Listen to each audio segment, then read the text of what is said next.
Here's the 30-second lesson on what legends know. Never practice nunchucks in a crowded room.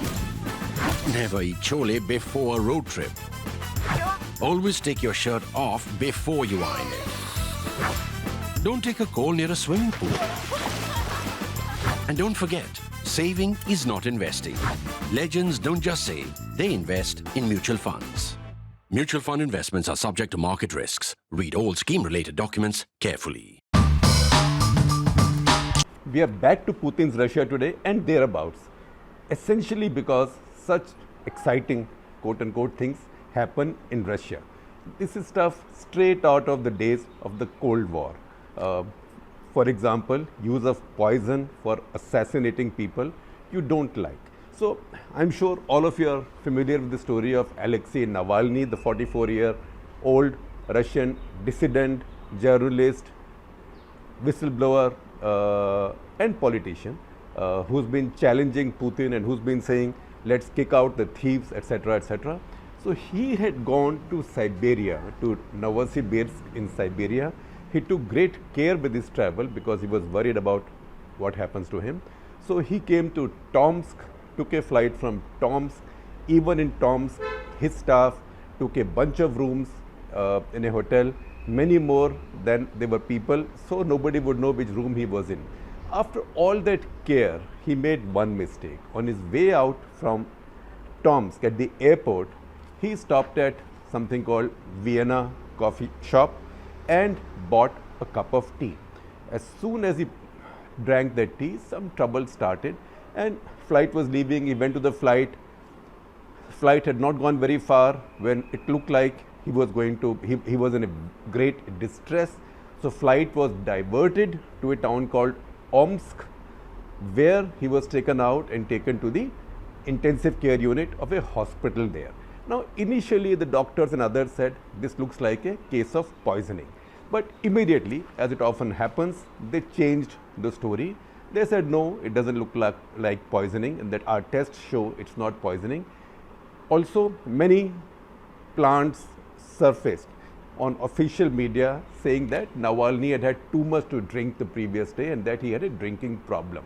Now Navalny's staffs tell you that that is not true. So it did look like he will not survive. His wife, whose name is Yulia, she came in from Moscow. She wanted to meet him.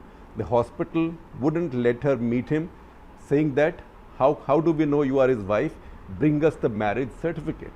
So she made an appeal to Putin, she made an appeal to the world, pressure picked up, so she was allowed to meet her husband. And she again got more evidence that this was a case of poisoning. By this time, European powers, especially France, Macron, and Germany, Angela Merkel, they both intervened and they said he should be moved out to Germany. America also spoke out. There was a tweet issued by Pompeo. So the Western powers got together and he was then flown out in a private aircraft that was paid for by some people through donations. So he was taken to Germany, to Berlin, to what is called as Charité Hospital. We sometimes talk about it to pick up some research on coronavirus from there. Now there the tests showed that definitely he had been poisoned, and in fact the poison that it's been identified to be is probably something called, its action is cholinesterase inhibitor. What that means is that it shuts down your nervous system and kill you very quickly. He's lucky that he got brought to the hospital early and then to Berlin, and obviously it does look like that after all this international pressure, Putin also thought that this was going to go too far, so he let him go. Now the hospital is saying that he is in medically induced coma. He is being treated with atropine, which is a well-known antidote for cholinesterase inhibitors, but also for nerve gas. So he is being given atropine and other things. His coma is not natural, it's induced, medically induced coma, and doctors say right now it looks like that he will make it. Now, who is Navalny and why would he be such a thorn in Putin's side? Navalny is just 44. He runs a group called Anti-Corruption Foundation, remember, a bit like Anna Hazare's India Against Corruption. So he has been barred from appearing on state media, so he works through social media, YouTube, etc. Has a humongous following, is not afraid of anybody.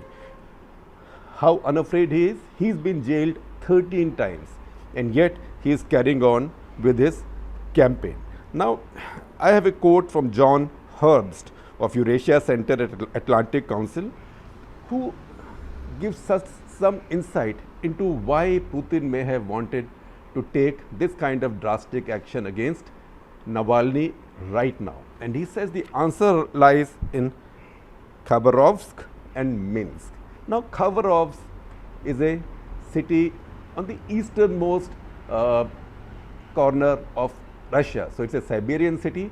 That city has had big popular demonstrations against its governor and also against excessive interference by the federal government in how Khabarovsk is administered. So, Navalny had gone there to talk and to campaign there.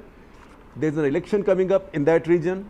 That's when he said that we have to make sure that all the thieves and crooks are thrown out.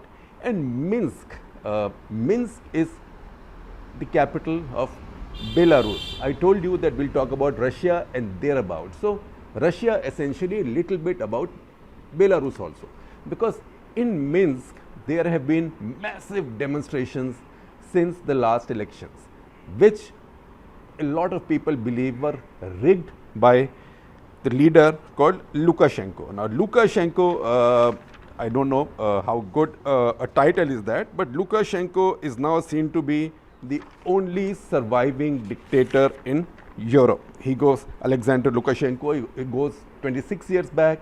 He's ruled Belarus, a country of about 1 crore people, for 26 years, and a country we know very little about and we talk very little about. It's also a country that Russia sees as its pocket borough. So, Russia is very possessive of Belarus and also Ukraine, because look at the map of Russia and look at where Belarus is located. After Belarus, there is Poland, and then there are the 3 Baltic states, that is Lithuania, Estonia and Latvia. All these are now members of NATO. So, Belarus in a way is Putin's buffer between NATO and him. He cannot let Belarus go the Western way. And the young people in Belarus seem to be very inclined towards the West. That's what all the polls are saying. So, this is what was done. Belarus is on fire. Putin is worried, because if this happens in Belarus, then there are enough people in Russia also, led by Navalny, who think that election in which he just got a mandate was also fixed. So, he is afraid that this fire will then come into Moscow, and he doesn't want that. That's why he is trying very hard to put down the trouble in Belarus. He has not yet intervened there, but he has let it be known that in case Belarus comes under attack from any power, essentially NATO, then Russia will intervene. Now, NATO may be a pale shadow of itself in Trump's times, but NATO is still a force. So, for Putin, it's very important that Belarus stays the way it is, and for that, he has to control people like Navalny, because you can't have trouble in Khabarovsk at one end and Belarus at the other, with NATO powers and EU members watching from the other side.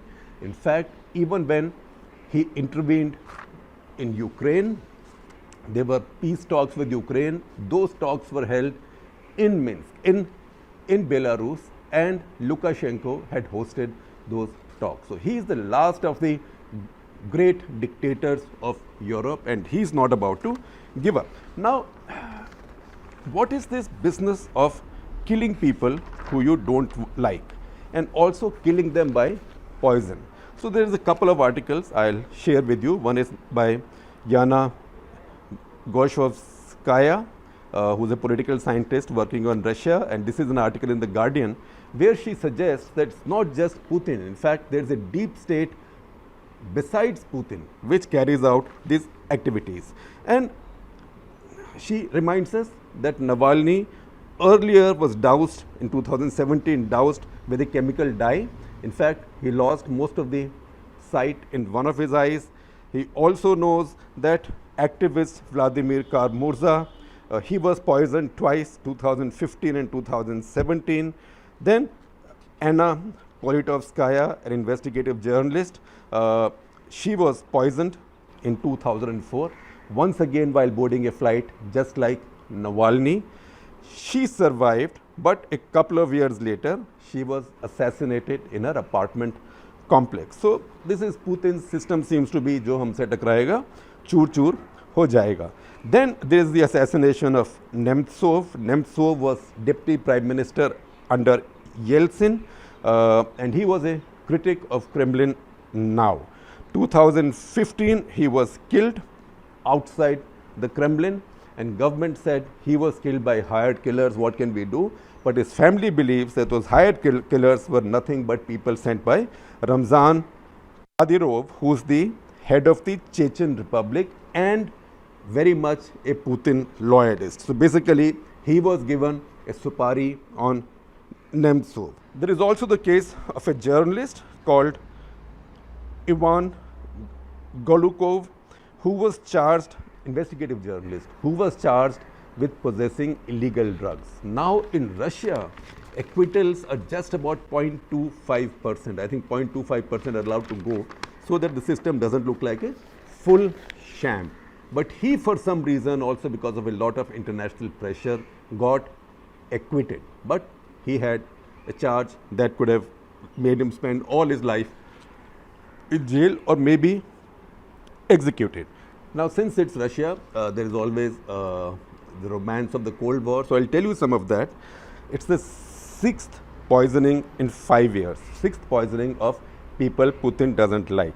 There is also an article that I will share with you by David Kramer, who's senior fellow at Florida International University, who says over the years, prominent Russian dissidents, opposition figures, journalists and spies have been assassinated, usually by the use of poison. So Luke Harding, who is a well-known Russia scholar who wrote a book called A Very Expensive Poison, the definitive story of the murder of Litvinenko. Now Litvinenko was also a dissident. He was killed, he was the first one to be killed using radioactive polonium, and he was at that point in England. So he was waiting for a train or a bus when he was killed. Then you have the story of the lab, poison lab, that Lenin set up in 1921. And a lot of people who've written about KGB have said that KGB had decided that if you wanted to kill somebody, poison was the best instrument. So there is a quote from Pavel Sudoplatov, who was a former spy chief under Stalin, who says that. And then see what happened in 1959, and I'm sure some of you know these stories. 1959, Ukrainian nationalist Stephen Banda, he was killed with a cyanide spray gun wrapped in a newspaper. So he died. In 1979, Bulgaria dissident Georgy Markov, he was killed while he was waiting for a bus at Waterloo Bridge by a poison-tipped umbrella. So somebody walked past him, just ticked him with a poison-tipped umbrella, and he died. Then you know the story of the Skripals, who were also attacked similarly through poison. They were seen as renegade Russian secret agents of the service that succeeded the KGB. Now, this is the mess in which that region right now is. Putin can't let Belarus go, but he has limited ability to control it. At the same time, he can't also have dissidents coming up within his country as well. And in that process, unfortunately, hard and unfortunate decisions are taken. And somehow it seems that the life of a human being is not worth that much, especially if it is the life of a dissident. If you look at Belarus now, the Lukashenko actually claims that he got 80% of the vote. He was quite unpopular. So his opponent, who is a 37-year-old woman, Svetlana Tikhanovskaya, she refuses to accept it. And EU, US, everybody refuses to accept this election. And that is what is leading to this. They tried to put down these protests very brutally, but it has not worked. You can see pictures of a lot of people, essentially young people, on the main squares of Minsk. So that place is now in the ferment. Everything is linked up with Putin and Russia.